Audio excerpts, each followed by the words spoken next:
have an apology from the Chair, and I therefore ask the committee to make an appointment from within its number to assume the Chair for this meeting. Move Councillor Muirhead. Councillor Muirhead.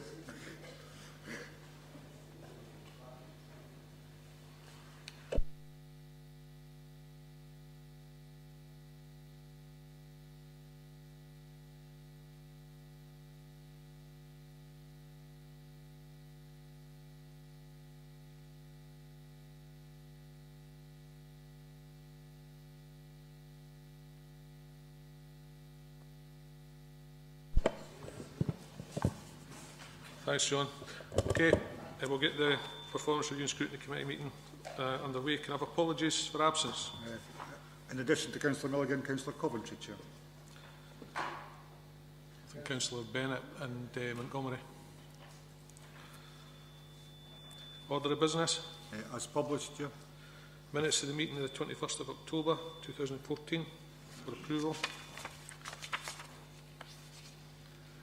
Agreed, the minute. Any matters arising? No.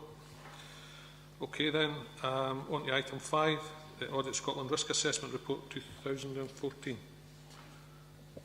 Kevin. Thank you, Chair.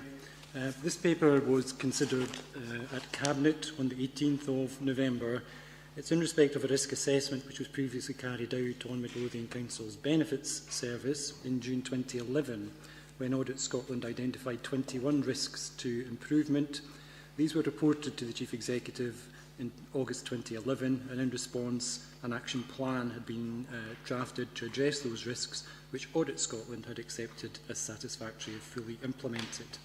This current risk assessment of September 2014 was completed as part of Audit Scotland's Housing Benefit Risk Assessment Programme.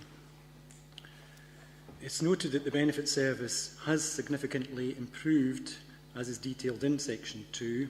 There's improved claim processing performance. There's an excellent performance which has been delivered in respect to financial accuracy of claims. In addition, the service has delivered an excellent performance in the recovery of in-year and all debt. However, as a result of the decision to prioritise Scottish Welfare Fund applications, other areas of the benefit service were adversely affected. The attached improvement plan has been developed in response to the risk assessment report, as is detailed in Appendix 1, and the plan demonstrates the Council's commitment to address the recommendations contained within the audit report, which itself is Appendix 2.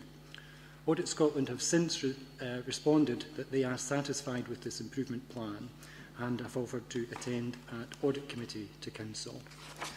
I suggest to PRS that it's recommended that they note the Audit Scotland report and the improvement plan, and equally accept that the report will be referred to the Audit Committee. I'm happy to take any questions, Chair. Russell.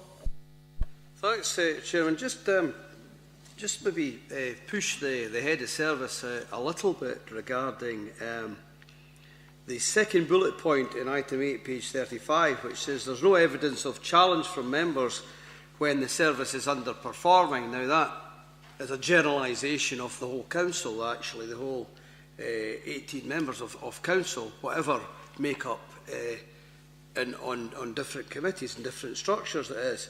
So that in itself is questionable.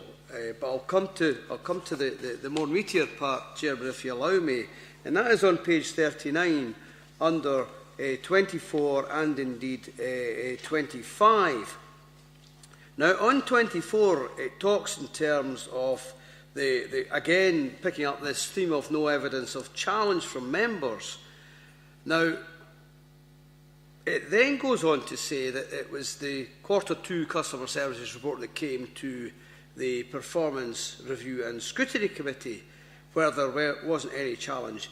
But my understanding, Chairman, is that the report that comes to us actually goes to the Cabinet in the first place, but there is no mention about that whatsoever. So one can conclude in 25, for example, that somehow that loss was at the bequest of, or was in some part, the fault of the Performance and Scrutiny Committee. Now, I don't tend to accept that. I mean, if something's coming up, it comes through a structure, we're the last in the tail. We're like the tail end Charlie of the whole way that these reports are reported.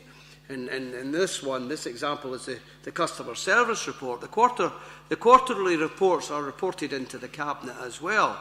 And I just maybe, not just now to have a big debate on it, but it might be if the head of service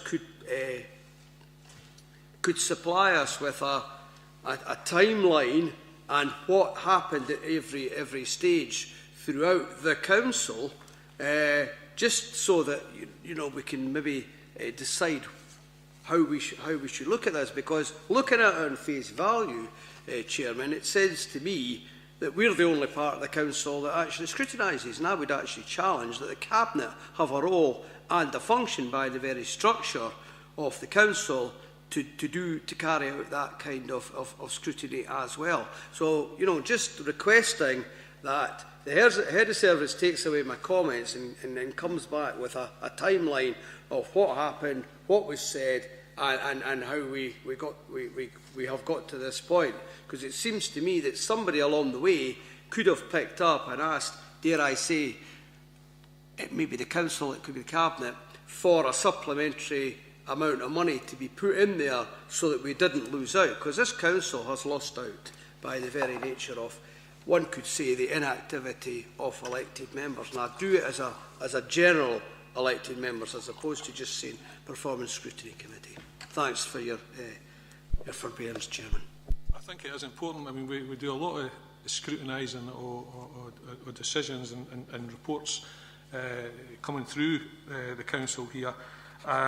It's important that where there is any criticism levied at the members, in particular this committee, that we have a look at it and analyse, what should we have been doing. So we're very much aware that we understand what our role is here. I agree with Russell. We are, to some extent, the tail end Charlies here in terms of responsibilities. I would have thought that the Cabinet had some responsibility and would have discussed these matters prior to them coming before this committee. And I would certainly like to know what requests were made by officers for additional funds. It's all very well saying that the risk was raised, or the risk was highlighted. What requests were made for additional funds to mitigate that, to try to resolve that issue? And who were they made to, when, and what was the decision? That's the kind of information I'd certainly like. Yeah, I mean, I'll ask, try and deal with some of this at a general level. I mean, in terms of the specific questions that you've asked, Chair, about what officers may or may not have done, I can't give you the answer to that. I rather imagine that Kevin might not be able to either, because, of course, this was before Kevin had responsibility for that service. But that's something we can look at. I mean, the comment I'd make, and it's not intended to deflect responsibility away from members either specifically or generally, is, I mean, these reports all come through me as Chief Executive as well. They go through the divisions. They're considered at head of service level. So, I mean, ultimately responsibility for delivering the service to the standards set by the Council lies primarily with officers. And I suppose that what I'd then do is I'd step back a bit, and what this report says is that an area where the Audit Commission, Audit Scotland, wrote to me as Chief Executive in August 2011, expressing a significant dissatisfaction with aspects of the service, and there was losses of subsidy at that stage as well. What this report says in its generality is actually a lot of things have improved, and a lot of things have got better, but we've still got some things to sort out. And the issue round about the error aspect that then results in the loss of subsidy is one where we still have additional work to do. It's not the only occasion in which subsidy has been lost. We're not the only council in that position, but it's clearly something where we need to do more work. So that responsibility isn't something that simply lies with PRS committee. That's very clear. I think PRS does have a very important role in sometimes pointing out things that others might miss, or just having that additional layer of challenge. But the responsibility lies right through the council, not least with officers, and that relates to both the many good parts of this report and the few weaknesses as well. I don't know if Kevin wants to say anything more in relation to that, Chair, with your permission.